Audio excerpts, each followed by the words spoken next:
Imagine waking up one day and finding out you are so rich you don't have to go to work, pay your mortgage, or worry about your credit card debt. To those in the lower or middle class, acquiring a large amount of money is life-changing. Winning the lottery is a pipe dream that millions of people have. In fact, so many people dream of it that citizens in 2016 of the United States of America spent $73.5 billion on regular lottery tickets. The UK followed behind with almost 7 billion euros. Winners range from a few $100 to receiving checks for millions. You would think a life changer like that would be for the better. However, according to lottery winners who cashed out millions, they wish they had never won the lottery. This leads us to the question, who are some of the biggest lottery winners and where are they now?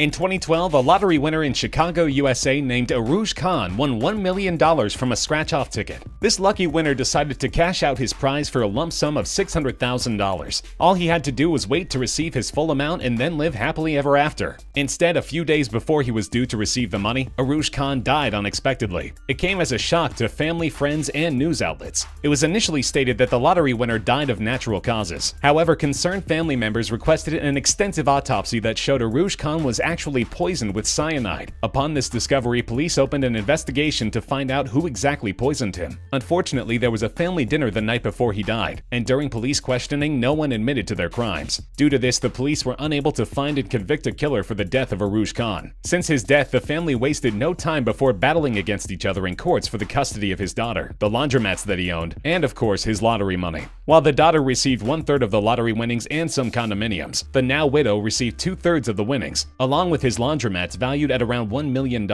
Perhaps lottery winners in the future can take a note that even when just $600,000 is on the line, those around you will show their true colors. If you're not used to living with money, then you're also not used to managing large amounts of money. Canadian Sharon Tirabassi grew up poor and in shelters throughout her childhood. It came as no surprise that when she won 10 million Canadian dollars that she decided to splurge a little. At least Tirabassi didn't just spend all her money on herself. If anything, a large chunk of her money was divided between family and given to friends. She generously gave $1 million to her parents, and almost a total of another $2 million to her 4 siblings. It didn't stop there, however. Tirabassi would buy properties and let her friends live there with cheap rent, or give out loans to people who would soon disappear after. It didn't take long for the lucky lottery winner to blow through her winnings. The only money that remains are trust funds for her 6 children that they will be able to receive when they are 26 years old. After 9 years of living lavishly, Tirabassi is back to using the bus and working a regular job. If she ever hits again, it might be a good idea to hire a financial advisor. Our next big winner, Michael Carroll, is from Swaffham, Norfolk in the United Kingdom. He hit the lottery at 19 in 2002 for 9.7 million euros. It didn't take long for the media to name him the Lotto Loud, especially after his self-proclaimed name King of Chavs that he emblazoned on his black Mercedes van. As you would expect from a young adult who nicknames himself King of Chavs, Carroll began spending all his money on cocaine, gambling, and hookers. Now with his money gone for living like a rock star, Michael Carroll is back to his life as a bin man, and certainly does not regret the way he spent his money. However, not all of his money went toward his adventures. The generous winner gave away around 4 million euros to family and friends, but claims it was still not enough. Receiving letters where people would beg for money or those who would send him death threats were the least of his worries. When he lived in a mansion in his hometown, he found his 5 dogs with their throats cut, and ended up giving blackmailers 130,000 euros in order to keep his family safe. Now with nothing left and drug-related criminal charges, it's back to the normal life for Michael Carroll.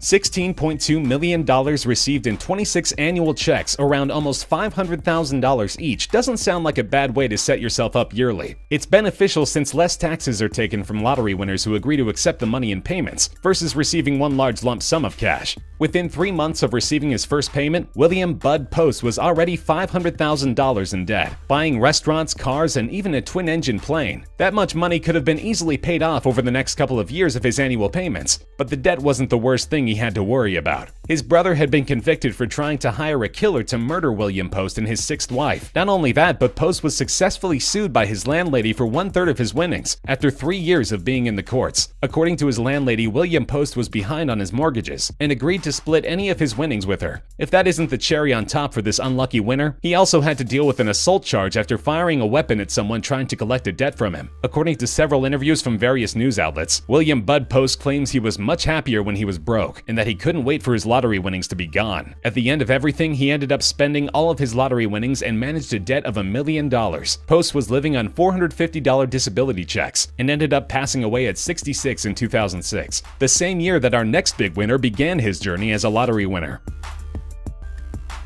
A man who spent $4 out of the $5 in his pocket on lottery tickets turned out to be pretty lucky when he hit the jackpot of almost $17 million.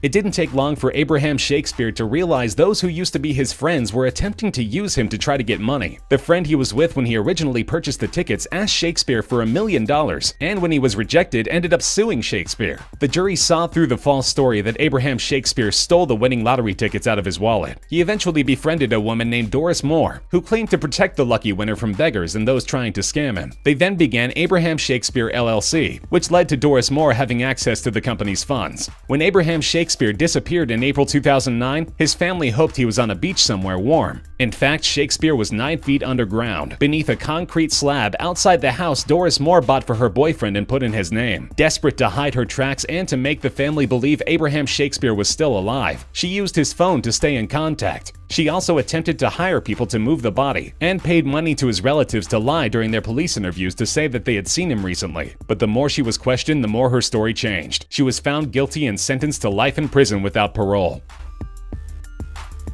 Bob Erb from British Columbia won $25 million from the lottery. Unlike the other lottery winners we're going over today, his story is much brighter. Bob Erb initially invested $1 million to the legalization of marijuana, calling it Herb for Herb. It caused political controversy, but Bob Erb didn't care, stating he smoked 15 joints a day since the 1970s. Erb has also donated around $7 to $8 million for shelters, groups, and causes. One of the most heartfelt stories was a simple act of kindness while on vacation. Before winning the lottery, Bob Erb was known as a generous man who would help anyone in need. Prior to winning the lottery, Erb and his wife had a son who passed away due to cancer. After winning the lottery while traveling, Bob Erb met a man who owned a restaurant named Cliff Luther. While they were there, the owner expressed how his daughter, who also lived in British Columbia, was recently diagnosed with the same disease. On the way back from their travels, Bob Erb returned with a check for the owner of $10,000. Bob Erb is an example that not all lottery winners are cursed. I want this money to last, for me, for my future wife, for my daughter, and future generations, said David Lee Edwards when he won $27 million from the lottery. Little did he realize these words would haunt him, as it only took him 5 years to spend his winnings. Edwards bought a $1.6 million home, and then another home for $600,000 nearby. He purchased a Lear jet, 3 losing racehorses, a fiber optic company, and a limo business for almost another $7 million.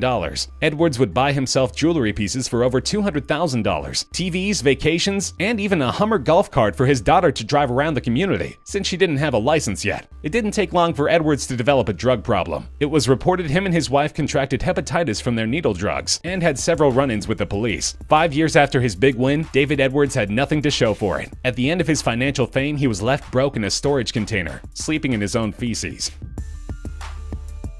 A religious man from Houston, Texas found himself to be the winner of $30 million. His life before winning the lottery had left him exhausted from going job to job after being unable to become a preacher. Stacking shelves at Home Depot, Billy Bob Harold Jr. started playing the lottery hoping one day he would win. This lottery was his chance to turn it around for him, his wife, and their 3 sons. Once he received his first annual check, he celebrated with everyone in his family and from his church. Like most religious men, he was very generous, donating money to the church and helping those in the community. However, no matter how much he would give away, it was never enough. The consistent beggars put a strain on his marriage, and a year later they split. During a meeting with his financial advisor, Billy Bob told them that winning the lottery is the worst thing that ever happened to me. After only 2 years of receiving his lottery money, Billy Bob decided to take his own life with a shotgun to the chest. They say money doesn't buy happiness, and we can definitely agree that some of these lottery winners were very unhappy after the reality of having that much money settled in. However, not every lotto winner seems to be hit with the lottery curse. Tom Christ is another American living in California who hit big. He was at a golf course when he received the call that he just won $40 million. Instead of fantasizing about how he could spend his money, Tom Christ decided to donate the full amount to a charity to honor his late wife. He claimed he was lucky enough to financially secure himself for the rest of his life, death, and to pass on a good means to to his children. He tried to remain anonymous for his winnings, but the state law required a picture of him with his check. It took him 7 months to tell his children that he had won the money. None of them had an issue with the donation, but wondered why it took him so long to tell them. His response was that he was unsure of how to handle the situation. Crist ended up retiring years later as the president and CEO of an electrical products and services wholesale company for what was reported $1.14 billion. After all, he did say he was financially secure enough already in order to donate the lottery winnings. Already worth $17 million. 55-year-old Andrew Whitaker won a $315 million jackpot in 2002. At this time, it was the largest amount ever won on a single ticket. Since he knew how to handle his wealth, Whitaker donated $14 million to his Jack Whitaker Foundation. He also spent almost $300,000 on a house, car, and $50,000 cash to the woman who sold him the ticket. Some say Andrew Whitaker used the last of his luck when he won that jackpot. Whitaker had his car broken into a couple of times with cash stolen. The first time, the robbers got away with $545,000 outside of a strip club Whitaker frequented. The second time, the $200,000 that was stolen was eventually recovered. In 2007, Whitaker also proclaimed that thieves had emptied his bank accounts, leaving him broke. During this time, he also had a string of personal tragedies occur. His granddaughter's boyfriend was found dead from an overdose, followed by his granddaughter 3 months later from an overdose as well. In 2009, his daughter also passed away. At the time of her death, Whitaker sobbed to reporters saying, "I wish I'd torn that ticket up." For this lucky lottery winner, his big win turned into an even bigger loss.